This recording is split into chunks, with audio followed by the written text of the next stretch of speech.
નમસ્કાર. Spark today ન્યૂઝમાં આપનું સ્વાગત છે. દર્શક મિત્રો, વડોદરા શહેરમાં એક મોટામાં મોટી ઇવેન્ટ થવા જઈ રહી છે.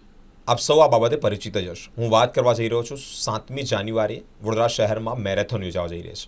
અનેક જગ્યાએ તાડમાર તૈયારીઓ ચાલી રહી છે. જે રનર્સો છે એક આગવું વડોદરા શહેરને બહાર પાડવા માટે, સંસ્કારી નગરીને બહાર પાડવા માટે પોતાની મહેનત પણ કરી રહ્યા છે. હેલ્થને લઈને અવેર રહેવું જ જોઈએ અને આપણે સૌ રહીએ છીએ, પરંતુ અનેક એનજીઓ ખૂબ પ્રયત્નો કરી રહી છે. દર્શક મિત્રો, તાડમાર તૈયારી ચાલતી હોય તે અંતર્ગત અનેક લોકોની જે ટીમો છે, અલગ અલગ સંસ્થાઓ છે, તે કાર્યરત છે. હાલ અત્યારે સ્પાર્ક ટુડે ન્યૂઝના પ્લેટફોર્મ પર ટેકનિકલ ટીમના સભ્યો ઉપસ્થિત છે. સર, સ્પાર્ક ટુડે ન્યૂઝમાં આપનું સ્વાગત છે. હાલ અત્યારે જે મેરેથોનમાં ખૂબ તાડમાર તૈયારી થઈ રહી છે, હું એમનો બ્રીફલી તમને કહી શકાય કે એક સંદેશો આપું કે પોતે જ ટેકનિકલ ટીમના મેમ્બર છે. નિકી જોશી અને એન્જિનિયરિંગ ફિલ્ડથી બિલોંગ કરે છે અને મેમનું નામ છે Pancholi Gupta. Ma'am, spark today ન્યૂઝમાં આપનું પણ સ્વાગત છે. સર, મેરેથોન યોજાવા જઈ રહી છે, અનેક રનર્સો ભાગ લેવાના છે.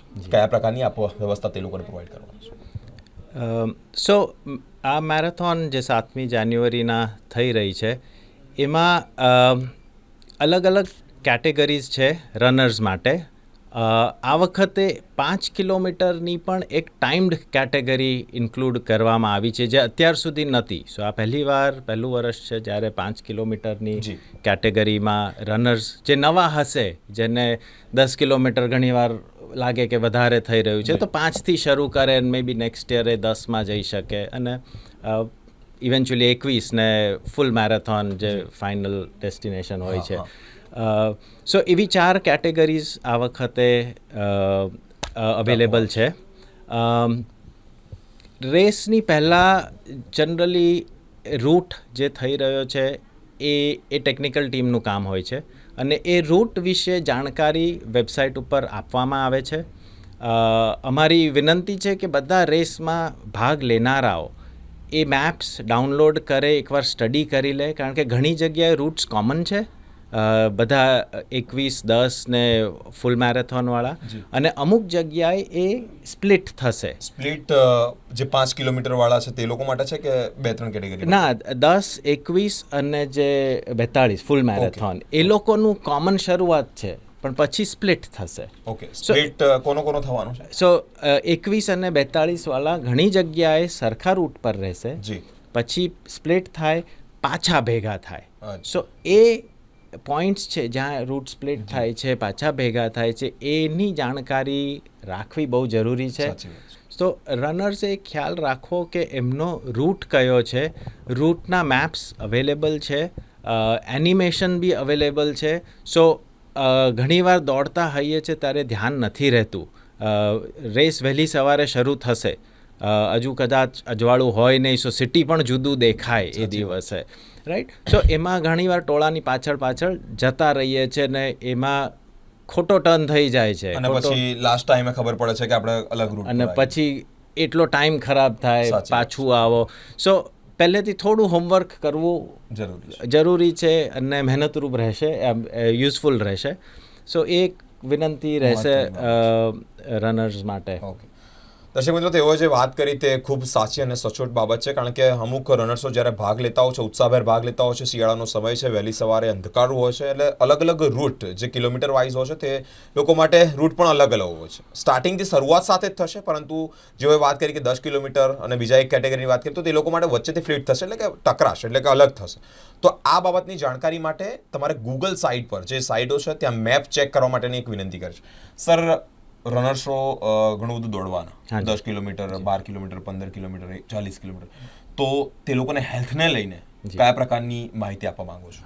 સો આ બહુ જ ઇમ્પોર્ટન્ટ ઇશ્યુ છે. ઘણીવાર ઉત્સાહમાં આપણે પાર્ટિસિપેટ પણ કરી લઈએ છીએ અને ભાગી પણ લઈએ છીએ, પણ આ બધા એન્ડ્યોરન્સ રન્સ કહેવાય, જેમાં બોડીને કન્ડિશન કરવું પડે રનના પહેલાં, એટલે મહિનાઓની પ્રિપેરેશન, વર્ષોની પ્રિપેરેશનની જરૂરત છે. આની માટે અમે એવું માનીએ છીએ કે તમારો કોઈ ફિઝિશિયન હોય તો એના પાસે એકવાર બેસિક હેલ્થ ચેકઅપ કરાવવું બહુ જ જરૂરી છે. પ્લસ જ્યારે કિટ કલેક્શન, કિટનું ડિસ્ટ્રીબ્યુશન હોય છે, જે એક વીક પહેલાં થશે, એના ડેટ્સ આવશે આપણા વેબસાઇટ ઉપર, તમને મેસેજ થ્રુ પણ આવશે, ત્યારે ભાઈલાલ અમીન જનરલ હોસ્પિટલ જે આપણા હેલ્થ પાર્ટનર છે વડોદરા મેરેથોનમાં, એ લોકોના બી સ્ટોલ્સ, એમનો કિયોસ્ક હશે જ્યાં હેલ્થ ચેકઅપની બેસિક ફેસિલિટીઝ પ્રોવાઈડ કરવામાં આવશે. સો એ કરાવવું ખાસું જરૂરી છે એ તમારા હેલ્થ માટે, અને સારી મજાની રન રહે એની માટે, ટેન્શન ફ્રી રન રહે. સો એના માટે એ હેલ્થ પાર્ટને નિગ્લેક્ટ ના કરો, એના પર થોડું ધ્યાન આપવું ઘણી ફાયદા મહત્વનું છે અને ફાયદારૂપ રહેશે. Very nice. અમારી સાથે પંચલી મેમ પણ જોડાયા છે. મેમ, સ્પાર્ક ટુડે ન્યૂઝમાં આપનું સ્વાગત છે. મેરેથોનની અંદર ડેટા એક મહત્વની ભૂમિકા ભજવે છે. આટલા બધા રનર્સો દોડવાના, એ લોકો કયા રૂટ પર દોડવાના, કેવું ફીડબેક રહેશે, આપની મેરેથોનની અંદર આપની મેઇન ભૂમિકા શું છે? જો પહેલાં જે વાત કરી નિકીજીએ કે મેડિકલ એક બહુ મોટી વ્યવસ્થા છે, તો ત્યાં અમે ડેટાનો બહુ ઉપયોગ કરીએ છીએ કે કઈ બ્લડ ગ્રુપની જરૂરત હશે, પછી એક નોર્મલ જે મેડિકલ બેકગ્રાઉન્ડ હોય છે એ અમને પ્રોવાઈડ કરીએ છીએ હોસ્પિટલ્સને. સો એમને પણ તૈયારી એવી રીતના ફાવે કરતા, તો એ એક મોટી બાબત છે. પછી જે કિટ ડિસ્ટ્રીબ્યુશન છે, ત્યાં જે સ્મૂથલી બધું ઓપરેટ થાય એના માટે ડેટા વ્યવસ્થિત હોવું બહુ જરૂરી છે.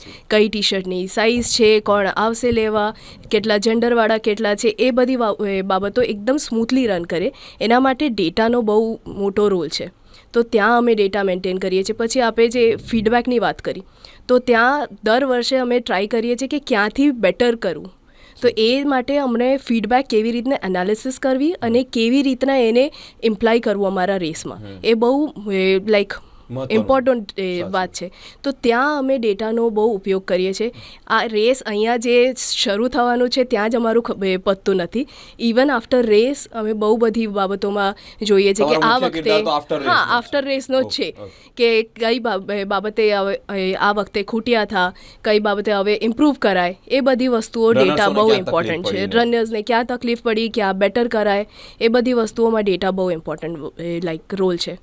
ઓકે મેમ, રૂટને લઈને પૂછવામાં આવે તો અત્યાર સુધી જે રનર્સો દોડ્યા એ લોકોની કોઈક નાની મોટી જે કહી શકાય ખોટ કે કોઈક અપડાઉન્સ હોય, તો તેના વિશે શું કહેવું?